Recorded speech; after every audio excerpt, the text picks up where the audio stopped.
Myself Monika Sharma from Image English School.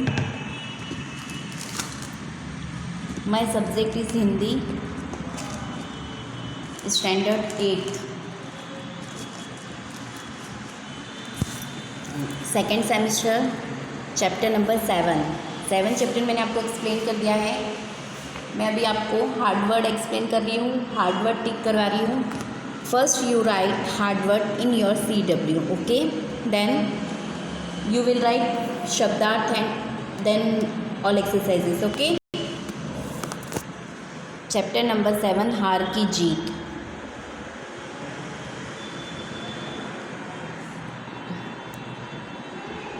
First line में आप लिखेंगे हार्ड वर्ड आनंद,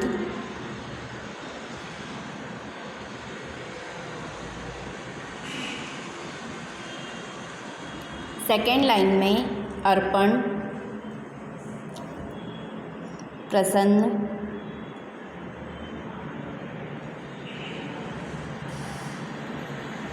हृदय, नमस्कार,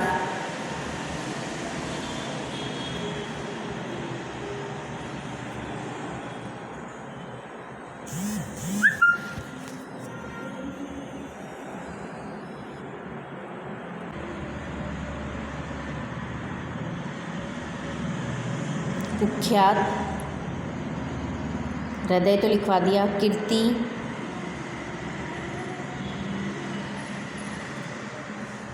उत्तर, विचित्र, प्रसन्न भी आई थिंक हो गया है। नेक्स्ट है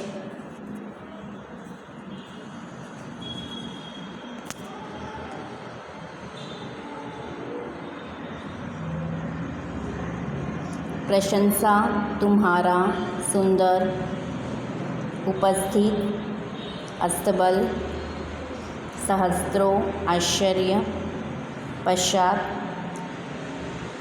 मनुष्य, वस्तु,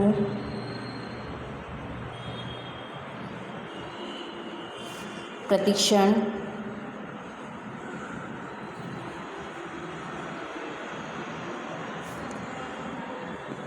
घमंड, अंकित,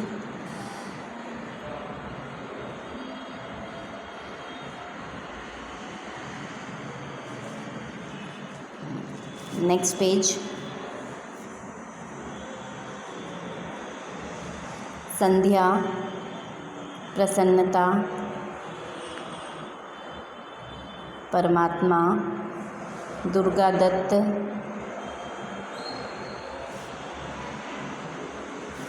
विस्मय, पश्चात,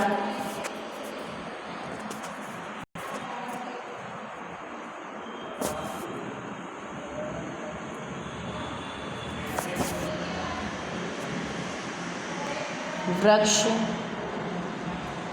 परमात्मा, स्वयं, आश्चर्य, चिल्लाकर, प्यार। नेक्स्ट पेज,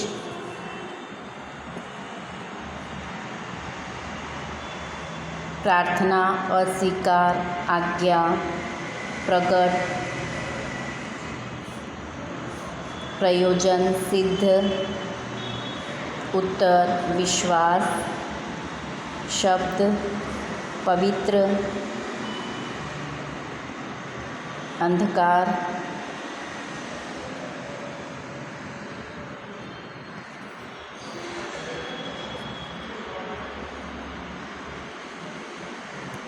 प्रार्थना,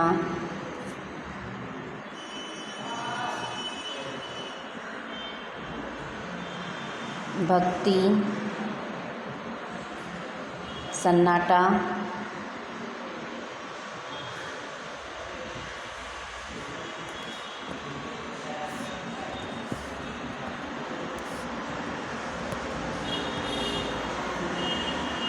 स्वप्न, प्रतीत, पश्चात, आरंभ,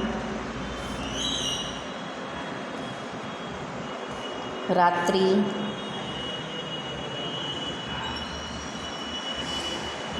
स्वामी, आश्चर्य, प्रसन्नता। जो वर्ड हो गए हैं वो आप रिपीट नहीं लिखेंगे, ओके। संतोष,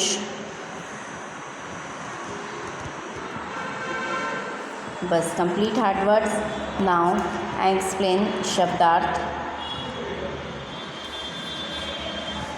शब्दार्थ करुणा मीन्स दया, कीर्ति मीन्स यश, प्रशंसा मतलब तारीफ, विचित्र मतलब अनोखा, अधीर मतलब बेचैन उतावला, सहसा मतलब अचानक, कंगाल मतलब निर्धन, नेकी मीन्स भलाई, कुख्यात मीन्स बदनाम, चाक मतलब पग ध्वनि पैर की आवाज़, घृणा मीन्स नफरत, अभिलाषा मीन्स इच्छा, छवि मतलब चित्र तस्वीर, वायु वेग मीन्स हवा की गति, प्रतिक्षण मीन्स हर पल, विस्मय मीन्स आश्चर्य, प्रयोजन मीन्स उद्देश्य, कंगला मीन्स कंगाल निर्धन,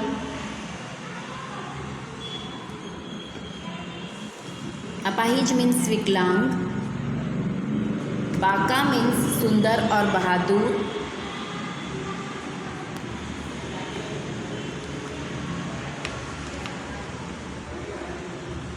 असबाब मीन्स वस्तु और सामान, अस्तबल मीन्स तबेला या घुड़साल जहाँ पर घोड़ों को रखा जाता है, अस्तबल कहा कहते हैं उसे, तबेला या घुड़साल। खरहरा मतलब वह कंघी या ब्रश जिससे घोड़े के रोए साफ किए जाते हैं, ओके, उसको खरहरा कहते हैं। बाग मीन्स घोड़े की लगाम, ओके। नेक्स्ट है मुहावरे। फर्स्ट है लट्टू होना। लट्टू होना मीन्स मोहित होना, मुग्ध होना। वाक्य बनाएंगे, लोग के लाल के जादू पर लट्टू हो गए, है ना, या किसी का नाम है, जादूगर का नाम है, तो लोग उसका नाम लिखेंगे, उसके जादू पर लट्टू हो जाते थे। फिर नेक्स्ट है फूला न समाना। फूला न समाना मतलब अति प्रसन्न होना, बहुत प्रसन्न होना।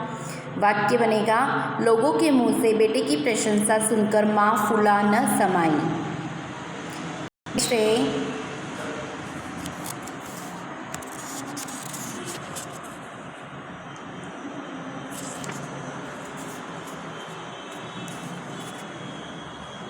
आँख नीची होना मतलब लज्जित होना।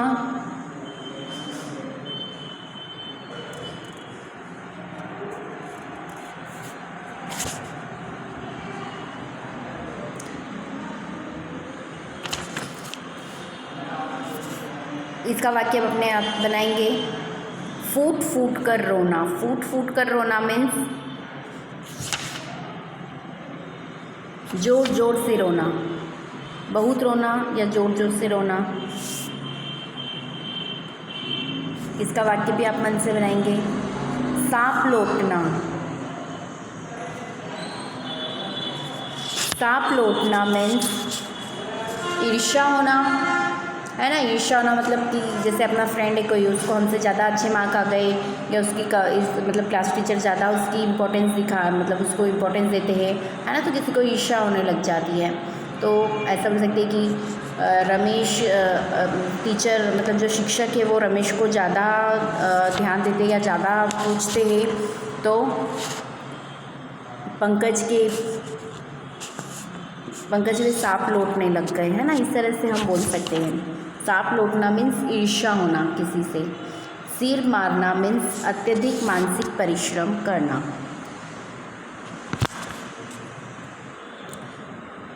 या बहुत सोच विचार करना। अत्यधिक मानसिक परिश्रम कैसे किससे होता है? मानसिक परिश्रम ज़्यादा सोचने से होता है ना। तो सिर मारना मीन्स अत्यधिक मानसिक परिश्रम करना या बहुत सोच विचार करना। तो वाक्य आपको मन से बनाना है, जैसे मैंने बहुत सिर मारा पर यह प्रश्न हल नहीं हो सका, या मैंने बहुत सिर मारा, मैंने बहुत अत्यधिक मानसिक परिश्रम किया पर मेरे से ये समस्या का हल नहीं हुआ। ओके, मुहावरे is completed. Now question number first, प्रश्नों के उत्तर। अभ्यास में प्रश्नों के उत्तर दीजिए। क्वेश्चन नंबर फर्स्ट है, खड़ग सिंह का हृदय परिवर्तन क्यों हुआ? आंसर है, बाबा भारती ने खड़ग सिंह से प्रार्थना की थी कि वह घोड़ा भले ही ले जाए पर घोड़ा हथियाने की यह घटना किसी के सामने प्रकट न करे। जिस तरह छल कपट करके उसने घोड़ा बाबा से छीना, उसे सुनकर लोग किसी गरीब पर विश्वास नहीं करेंगे। नेक्स्ट पैराग्राफ में लिखेंगे, बाबा भारती के ये शब्द डाकू खड़ग सिंह के कानों में गूंजते रहे। उसे लगा कि बाबा आदमी नहीं देवता है। उन्हें अपनी हानि की नहीं, गरीबों के नुकसान की चिंता है। ऐसे ऊंचे विचारों वाले पुरुष को धोखा देकर उसने अच्छा नहीं किया। उसे उनका घोड़ा लौटा देना चाहिए। इस प्रकार खड़ग सिंह का हृदय परिवर्तन हुआ। Now question number 2। अब कोई गरीबों की सहायता से मुंह नहीं मोड़ेगा। बाबा भारती ने ऐसा क्यों कहा? आंसर है, खड़ग सिंह ने गरीब और अपाहिज बनकर बाबा भारती को धोखा दिया था। उन्हें डर था कि इस घटना का पता चलने पर लोग गरीबों, दीन दुखियों और अपाहिजों पर विश्वास नहीं करेंगे। लेकिन खड़ग सिंह जिस शाम को बाबा भारती का घोड़ा ले गया, उसी रात को वह उसे बाबा के अस्तबल में बांध गया था। अब खड़ग सिंह की धोखेबाजी की बात फैलने का डर नहीं था। इसलिए बाबा भारती ने कहा कि अब गरीबों की सहायता से कोई मुंह नहीं मोड़ेगा।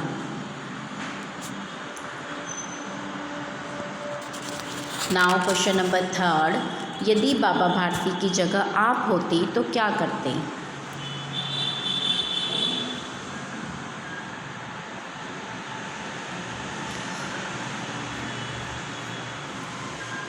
आंसर है, क्वेश्चन नंबर 3, यदि बाबा भारती की जगह आप होते तो क्या करते? इसका आंसर है, यदि बाबा भारती की जगह मैं होता तो थाने में जाकर यह शिकायत दर्ज कराता कि डाकू खड़ग सिंह से मुझे खतरा है।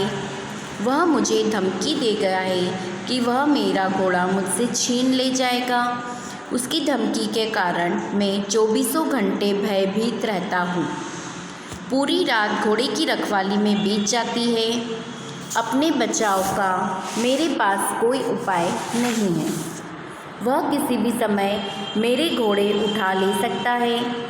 मैं थानेदार साहब से प्रार्थना करता कि वह इस संबंध में ठोस कार्यवाही कर मुझे उस खतरनाक डाकू के भय से मुक्त करे।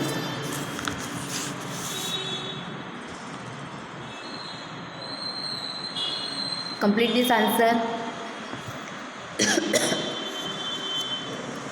Now question number 4।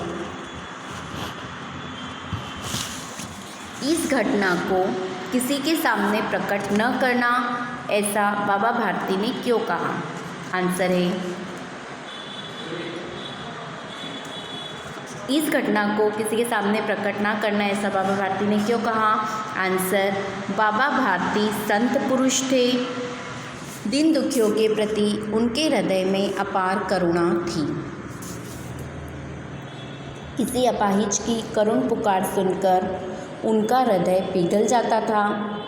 उनकी इसी दयालुता का लाभ उठाकर खड़ग सिंह ने उन्हें धोखा दिया था।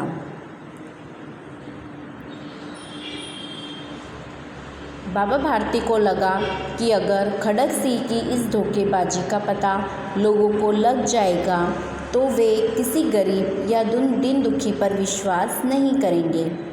फिर कोई किसी अपाहिज की मदद नहीं करेगा। यही सोचकर उन्होंने खड़ग सिंह से उसकी धोखेबाजी से घोड़ा लेने की बात किसी के सामने प्रकट न करने के लिए कहा। Now question number 2। मान लो आपके गांव की बैंक में लूट हुई। लूट किस गलती के कारण हुई होगी? लुटेरे कौन हो सकते हैं? इस घटना का अनुमान लगाइए और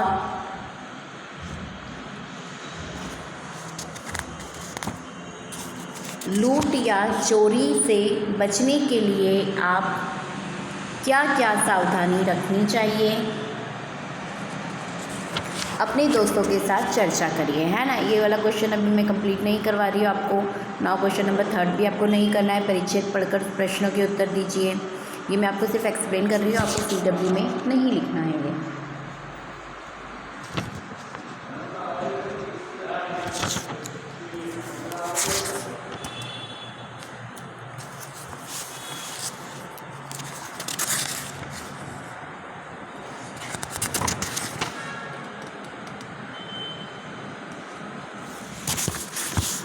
क्वेश्चन नंबर 2 भी मैं आपको एक्सप्लेन कर देती हूँ, है ना। कि मान लो आपके गांव की बैंक में लूट हुई, है ना। इसके साथ दोस्तों के साथ चर्चा कीजिए, है ना। तो रोहित और मयंक, दमन 2-3 फ्रेंड्स होते हैं, वो लोग आपस में बातें करते हैं। रोहित बोलता है, अरे मयंक, कल रात अपने गांव की अभ्युदय बैंक में लूट की खबर तूने सुनी? बैंक का क्या नाम था? अभ्युदय बैंक, है ना। उसमें चोरी हो गई। तो एक फ्रेंड रोहित जो होता है वो अपने दूसरे फ्रेंड मयंक को पूछता है कि तुम्हें पता चला, तुमने सुनी ये बात? तो मयंक बोलता है, हाँ सुनी। तो दमन बोलता है, बैंक में 2 चौकीदार हैं, पर अक्सर इधर उधर घूमते रहते हैं या अन्य काम करते रहते हैं, फिर लूट होना स्वाभाविक है। रोहित बोलता है, तुमने बिल्कुल सच कहा। तो मयंक बोलता है, पर ये लुटेरे कौन हो सकते हैं? तो दमन बोलता है, वे ही होंगे जिन्होंने नगर के मंदिर से मूर्तियाँ चुराई थी। रोहित बोलता है, सेठ करोड़ी मल के घर में डाका डालने वाले लोग भी हो सकते हैं। मयंक बोलता है, कोई भी हो, हे बड़े शातिर और हिम्मत वाले। दमन बोलता है, चोर, डाकू, लुटेरे हिम्मत वाले तो होते ही है ना। होते ही, ये सही कहा उसने कि ये कोई एकदम से कोई भी काम नहीं कर लेता है। जो ये काम करते हैं वो बड़े स्ट्रांग होते हैं, हिम्मत वाले होते हैं, उनमें काफ़ी डेयरिंग होती है ये सब काम करने की। दमन बोलता है, चोर, डाकू, लुटेरे हिम्मत वाले तो होते ही है। रोहित बोलता है, पुलिस पिछले महीनों में हुई एक भी चोरी का पता नहीं लगा सकी। तो मयंक बोलता है, ऐसी घटनाओं से बचाओ कैसे हो, ऐसी घटना से कैसे बचा जा सकता है? तो दमन बोलता है, 3 तरीके हैं। बैंक अपने यहाँ सशस्त्र चौकीदार रखे। सशस्त्र चौकीदार मतलब जो अच्छे से निगरानी रखे, अच्छे से चौकीदारी करे। मतलब चौकीदार कैसा होना चाहिए? बैंक के पास में सशस्त्र होना चाहिए, उसके पास शस्त्र होनी चाहिए, है ना। कि उसको सब राइट होने चाहिए कि अगर कोई चोरी करने कोई चोर आता है तो वह उसका उपयोग, सशस्त्र का उपयोग कर सकता है। उसके पास जो भी शस्त्र है उसका उपयोग वह आसानी से कर सकता है। 3 तरीके हैं। बैंक अपने यहाँ सशस्त्र चौकीदार रखे, बैंक में 1-2 जासूस मौजूद रहे, बैंक में CCTV कैमरे लगाए जाए। क्या बताया दमन ने? 3 तरीके कि एक तो चौकीदार सशस्त्र होना चाहिए, और दूसरा बताया कि बैंक में 1-2 जासूस, है ना, डिटेक्टिव होने चाहिए जो पूरी खबर रखे, कौन आ रहा है, कौन जा रहा है, कौन क्या काम कर रहा है, बैंक में क्या हो रहा है, क्या नहीं हो रहा है ना। पूरी चौकीदार मतलब पूरा जासूसी रखे, डिटेक्टिव रहना चाहिए, और बैंक में CCTV कैमरे भी लगाए जाने चाहिए। ऐसा किसने कहा? दमन ने कहा। फिर नेक्स्ट रोहित बोलता है, हाँ, अब ऐसे उपाय किए बिना काम नहीं चलेगा। इस तरह की वो लोग बातें करते हैं ना, इस तरह की बातें, क्योंकि आपस में फ्रेंड्स लोग या कोई भी मित्र किस तरह की बातें करते हैं? जो हो चुका है, जो हुआ है ना। उनके पास जो न्यू करंट अफेयर्स होते हैं, करंट टॉपिक होता है, उसी पे बात करते हैं। तो जब बैंक में चोरी हुई तो बैंक से रिलेटेड ही बातें की जाती है।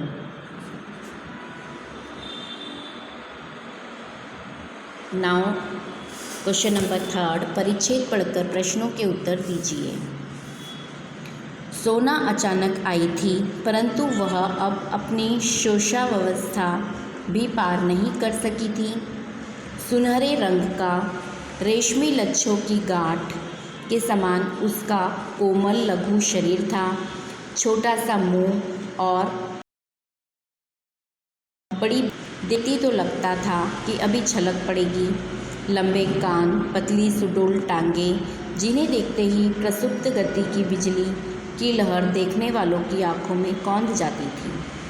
अब उसके सरल शिशु रूप से इतने प्रभावित हुए कि किसी चंपकवर्णा रूपसी के लिए उपयुक्त सोना, सुवर्णा आदि नाम उसका परिचय बन गए। परंतु उस बेचारे हरेन शावक की कथा तो मिट्टी की ऐसी व्यथा कथा है जिससे मनुष्य निष्ठुरता गढ़ती है। बेचारी सोना भी मनुष्य की इसी निष्ठुर मनोरंजन प्रियता के कारण अपने अरण्य परिवेश और स्वजाति से दूर मानव समाज में आ पड़ी थी। प्रशांत वन स्थली में अब अलस भाव से मंथन करता हुआ मृग समूह शिकारियों की आहट से चौंक कर भागा। तब सोना की माँ सदैव प्रसूता होने के कारण भागने में असमर्थ रही। सदैव जात मृग शिशु तो भाग नहीं सकता था, अतः मृगी माँ ने अपनी संतान को अपने शरीर की ओट में सुरक्षित रखने के प्रयास में अपने प्राण दे दिए। यह परिच्छेद है ना। अब इस परिच्छेद से रिलेटेड ये क्वेश्चंस हैं, वो आपको कंप्लीट करना है ना। I will explain in next lecture and next exercise is also complete and explaining in next lecture. Okay,